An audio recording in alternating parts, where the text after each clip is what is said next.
Regular గా tea తాగే వాళ్ళు ఒక్కరోజు తాగకపోయినా వాళ్ళకు విపరీతంగా హెడేక్ వస్తుంది. ఆ హెడేక్ ని తగ్గించేందుకైనా వీళ్ళు ఖచ్చితంగా టీని వెతికి మరి తాగుతారు. అయితే ఆ హెడేక్ ఎందుకు వస్తుందో తెలుసా? జాగ్రత్తగా వినండి. మన బ్రెయిన్ లో అడినోసిన్ అనే ఒక కెమికల్ ఉంటుంది. ఇది అడినోసిన్ రిసెప్టర్ లోకి వెళ్తుంది.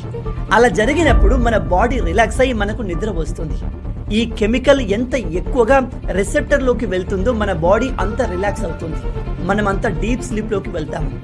అయితే మనం తాగే చాయ్ ఆర్ కాఫీలో కెఫైన్ అనే ఒక కెమికల్ ఉంటుంది. అది ఎడినోసిన్ కెమికల్ ని పక్కకు నెట్టి దాని రిసెప్టర్ లోకి ఎంటర్ కానివ్వదు. అంటే ఈ కెఫైన్ ఎడినోసిన్ ని తన ఇంట్లోకి రానివ్వదు, ఆ రిసెప్టర్ లోకి రానివ్వదు. అందుకే మీరు గమనించండి, టీ తాగితే మన బాడీ యాక్టివేట్ అయ్యి వస్తున్న నిద్ర కూడా పోతుంది. కానీ మన బ్రెయిన్ కి చాలా క్లియర్ గా తెలుసు బాడీ ఎట్టి పరిస్థితుల్లో రెస్ట్ తీసుకోవాల్సిందే అని. అందుకే మన బ్రెయిన్ ఎక్కువగా ఎడినోసిన్ రిసెప్టర్స్ ని జనరేట్ చేస్తుంది. కానీ మనం ఎక్కువగా టీ తాగడం వల్ల ఆ కెఫైన్ వాటిని కూడా ఆక్యుపై చేసేస్తుంది.